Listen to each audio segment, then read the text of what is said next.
नमस्कार दोस्तों, मैं हूं आपका होस्ट शैलेंद्र शर्मा। आप देख रहे हैं आपका अपना चैनल चंबल वाला स्पोर्ट। दोस्तों, आज चौथा टेस्ट चालू हो जाएगा, फाइनल टेस्ट है। आज टेस्ट ही फैसला करेगा आज का टेस्ट की श्रृंखला किस ओर जाती है। अगर इंग्लैंड जीतती है तो खेल खत्म, पैसे आ जाओ। 3-1 से या 3-2 से वो श्रृंखला जीती जाएगी। अगर भारत जीतती है तो टूर्नामेंट और रोचक होगा और अगले टेस्ट मैच तक सीरीज पहुंचेगी और एक इंटरेस्ट कायम रहेगा जो अभी तक रहा है। जिस तरीके की परिस्थिति है, पूर्ण रूप से ऐसा लग रहा है कि इंडिया एयर टेस्ट मैच जीतेगी। इंडिया टेस्ट मैच जीतते जीतते रह गई। लेकिन प्रदर्शन के बारे में बात किया जाए तो इंग्लैंड से अच्छा प्रदर्शन हर तरीके से इंडिया का रहा है। कभी दुर्भाग्यवश वह नहीं जीत पाए। इंग्लैंड वाले भाग्यशाली थे कि लास्ट सेशन में जाके उनका भाग्य चमका। इंडिया का थोड़ा भाग्य ने साथ नहीं दिया। परिणाम स्वरूप आज इंडिया 2-1 से पीछे है। आज अपन दोस्तों चर्चा करेंगे कि क्या होगी टीम, कौन कौन खिलाड़ी उसमें होंगे और उनका अभी तक क्या प्रदर्शन रहा, किस तरीके का। शुरुआत करते हैं अपन जायसवाल से। दोस्तों, जायसवाल एक इस तरीके के खिलाड़ी है टीम इंडिया में कि जब जायसवाल चलते हैं तो टीम के जीतने के चांस अधिक रहते हैं। उसका दोस्तों कारण है, एक तो जायसवाल तेज खेलते हैं। वो अगर 100 रन बनाएंगे तो ऐसा कभी नहीं होगा कि वो उसके लिए वो 2 से गेंदें खेलें। यानी कहने का मतलब जो है वो तेज तर्रार रन बनाते हैं, फर्स्ट बात। दूसरी बात, वह शॉट मारते हैं तो बॉल को जल्दी पुराना करते हैं। वही केएल राहुल शतक लगाएंगे और जायसवाल शतक लगाएंगे तो उनमें यह अंतर रहेगा कि जायसवाल बहुत जल्दी बॉल को पुराना कर देते हैं, जबकि केएल राहुल अपने क्लासिकल तरीके से खेलते हैं। उनका एक अलग तरीका। तो जायसवाल का टीम में चलना इसीलिए आवश्यक होता है और जब भी ऐसा होता है कि जब जायसवाल चलते हैं तो टीम के जीतने की परसेंटेज एकदम हाई हो जाती है और खिलाड़ी की अपेक्षा। इसलिए जायसवाल का चलना बहुत जरूरी है। अभी तक प्रदर्शन अगर देखा जाए जायसवाल का तो पहली पारी में उन्होंने शतक लगाया था। दूसरी पारी में फर्स्ट टेस्ट के वो फेल हो गए, केवल 4 रन बनाए। सेकंड टेस्ट की प्रथम पारी में उन्होंने 87 रन बनाए और द्वितीय पारी में 28 रन। और तीसरे टेस्ट आते आते दोस्तों उन्होंने 13 रन बनाए और 0 रन बनाए। यानी कि उनका प्रदर्शन 3 टेस्ट में से शुरू से लास्ट की ओर डाउन होता चला गया। इनकी अगर एरो बनाया जाए तो एरो एकदम नीचे जा रहा है 3 टेस्ट मैच आते आते। टोटल उन्होंने 2 से 33 रन बनाए अभी तक। दोस्तों, जो परमानेंट खिलाड़ी हैं टीम इंडिया के बल्लेबाजों की बात की जाए, जायसवाल, केएल राहुल, ऋषभ पंत, जडेजा और कप्तान शुभमन गिल। अभी तक 3 टेस्ट मैच के रन देखे जाए तो सबसे कम रन जायसवाल के हैं। यानी कि इन टॉप 5 बल्लेबाज हैं, जो कि करुण नायर को अगर अपन छोड़ दें क्योंकि वो अभी टीम से जुड़े हैं बहुत सालों बाद, तो सबसे खराब स्कोर या सबसे कम रन जायसवाल की है। जबकि जायसवाल से उम्मीद अधिक है। जायसवाल युवा है, तेज तर्रार खिलाड़ी है। इंग्लैंड की बॉलर उनको रास आते हैं। इंग्लैंड के खिलाफ उन्होंने दौरे दौरे शतक लगाए हैं। कुल मिला के कहने का मतलब यह है कि जायसवाल का खेलना चलना अति आवश्यक है ये टेस्ट में जीतने के लिए। अगर जायसवाल नहीं चलेंगे तो दोस्तों बड़ा मुश्किल होगी इंडिया के लिए, क्योंकि एक तो वो जल्दी आउट हो जाते हैं तो टीम पर दबाव बन जाता है। केएल राहुल उनका अपना अलग तरीका है खेलने का, तो शुरू में ही बॉलर हावी हो जाते हैं। अगर जायसवाल चलेंगे तो रन जल्दी बनेंगे, बॉल जल्दी पुरानी होगी और सारा दबाव इंग्लैंड के बॉलरों पर रहेगा जब तक जायसवाल खेलते रहेंगे। दूसरे खिलाड़ी केएल राहुल।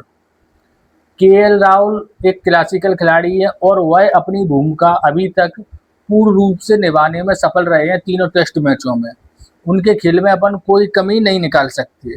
उन्होंने अभी तक 375 रन बनाए हैं 3 टेस्ट मैचों में। पहली पारी में दोस्तों उन्होंने 40 रन बनाए।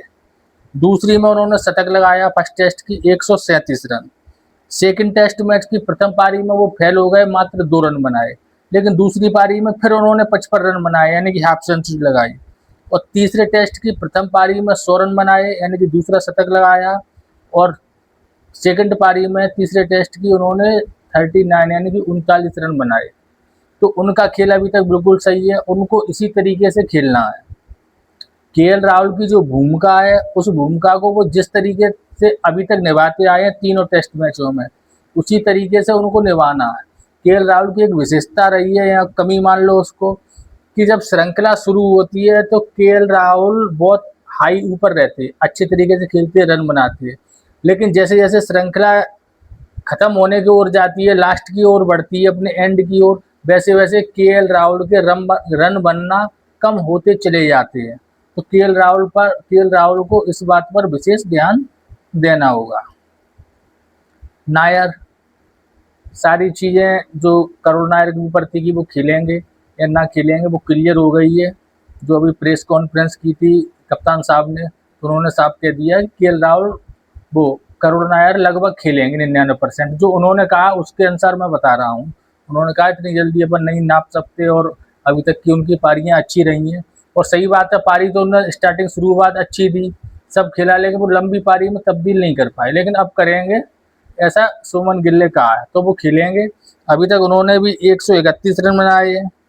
पहले टेस्ट में 0 और 20, दूसरे टेस्ट में 31, 26, 40 और 14, यानी कि 20, 30, 40 तक पहुंचे हैं, लेकिन बड़ी पारी नहीं खेल पाए। लेकिन अब उम्मीद करेंगे अपन कि उनको बड़ी पारी खेलने पड़ेंगे। अब बात करते हैं शुभमन गिल की, जो हाईएस्ट रन स्कोरर है अभी तक इंडिया की तरफ से। 607 रन बना चुके हैं। प्रथम टेस्ट मैच में 147 और 8 रन, सेकंड टेस्ट मैच में 269, सेकंड पारी में 147, वो 161, और लास्ट टेस्ट में वो फैल हुए 16 और 6 रन बनाए। दोस्तों कुछ लोगों का कहना यह है कि लास्ट टेस्ट में शुभमन गिल ने जो अग्रेसिव हुए, तो उनका माइंड थोड़ा, जो अभी तक वो कूल रहते थे, वो कूल नहीं रहा, और उनके खेल पर, उनकी बैटिंग पर उस अग्रेसिव होने का असर पड़ा, यानी कि उस गुस्से का। वो तनाव में रहे और खेल अच्छा नहीं खेल पाए। लेकिन शुभमन गिल एक होशियार इंसान है, अच्छे खिलाड़ी हैं, तो वो इस चीज़ को, अब मैं इतने दिन का जो गैप मिला है वहाँ में वो समझ गए होंगे कि किस तरीके से क्या करना है। उनके खेल में कोई शंका है नहीं, तो वो प्रदर्शन सुधारेंगे और अच्छा खेलेंगे। और वो भी जानते हैं कि उनका अच्छा खेलना टेस्ट जीतने के लिए कितना आवश्यक है। अब दोस्तों बात करें ऋषभ पंत की, तो ऋषभ पंत को किसी तरीके का कुछ करने की आवश्यकता है नहीं।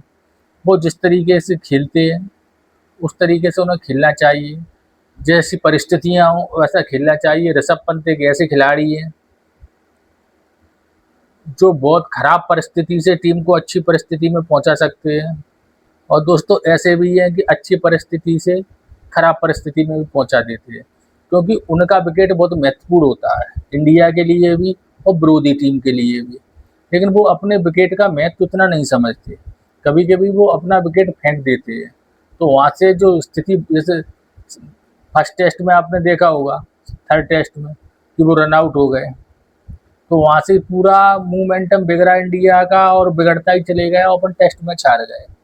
तो ऋषभ पंत को तो ये है कि वो जैसा खेलें, उन्हें छूट दे देनी चाहिए, क्योंकि वो एक ऐसे प्लेयर हैं जो किसी भी खराब से खराब परिस्थिति में टीम को मैच जितवा सकते हैं।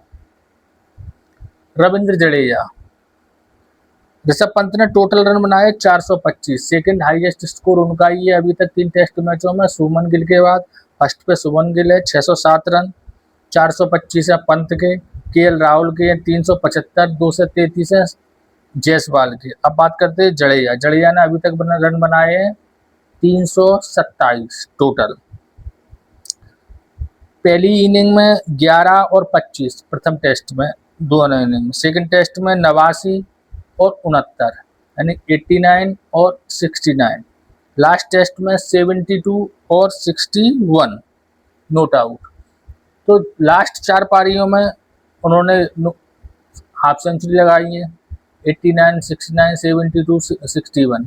तो उनकी बैटिंग में तो कोई दिक्कत है ही नहीं, वो तो फॉर्म में अच्छी बैटिंग कर रहे हैं। जिस तरीके की वो कर रहे हैं उस तरीके की करना चाहिए, बस थोड़ा ध्यान देना चाहिए कि भाई जो टैलेंडर बल्लेबाज हैं, जो टैल हैं, उनसे ज़्यादा उम्मीद ना करें। अगर उनके साथ उन्हें खेलना पड़ता है तो सारी जिम्मेदारी खुद लें, और जल्दी से जल्दी रन बनाएं, उनके भरोसे ना रहें कि वो 5-6 ओवर तुम्हारा साथ देंगे। हर चाहे वो बुमराह हो, सिराज हो, प्रसिद्ध कृष्णा है, जो कोई आए उनको ही आखिरी बल्लेबाज समझ के बैटिंग करें। जे करेंगे तो ज़्यादा उचित रहेगा। दोस्तों इतनी जे यहाँ तक तो टीम और वॉशिंगटन सुंदर अगर शुरू की 10 या 12 बॉलर खेल लेते हैं तो वो लंबी पारियां खेलते हैं। तो बैटिंग में उनके लिए बस इतनी ही है कि उनके साथ जो बल्लेबाज हो उनके साथ एक लंबी पार्टनरशिप करें। रन वो जितने बना दें उतने उनके लिए बहुत है। अगर 20-30-40 रन बना के वो 100-125 रन की पार्टनरशिप कर लेते हैं तो वॉशिंगटन सुंदर का काम इतना बहुत है और इतनी ही की उनसे ज़रूरत है और इतनी ही उनमें क्षमता भी है। क्षमता तो और अधिक धीरे धीरे विकसित हो जाएगी, लेकिन अगर वो इतना काम कर देंगे तो पर्याप्त है उनके लिए। यहाँ तक तो टीम दोस्तों लगभग यही रहेगी: जायसवाल, राहुल, नायर, गिल, पंत, जडेजा, सुंदर। अब जो रेड्डी साहब, नीतीश रेड्डी जो बाहर हो गए हैं, वहाँ शंका है कि अब किसको खिलाया जाता है। अगर साहसिक फैसला करेंगे, हिम्मत दिखाएंगे गौतम गंभीर, तो कुलदीप यादव को खिलाएंगे, और अगर हिम्मत नहीं दिखा पा रहे हैं वो, तो शार्दुल ठाकुर को खिलाएंगे।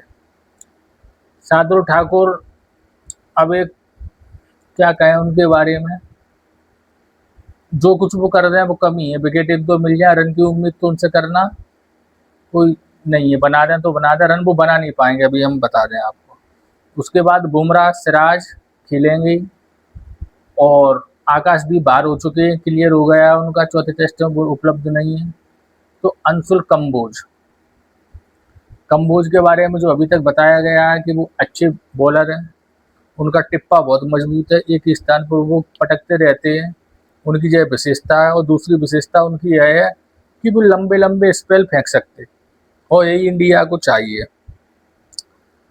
तो टीम यही रहेगी, बस यह देखना है कि शार्दुल ठाकुर आते हैं कि कुलदीप यादव आते हैं, इनमें से ही एक जना आएगा। 10 खिलाड़ी एकदम क्लियर हैं। कंबोजी खेलेंगे, प्रसिद्ध कृष्णा को मौके मिल चुके हैं और उनको मौका अब देना भी नहीं चाहिए, कंबोज को देखना चाहिए।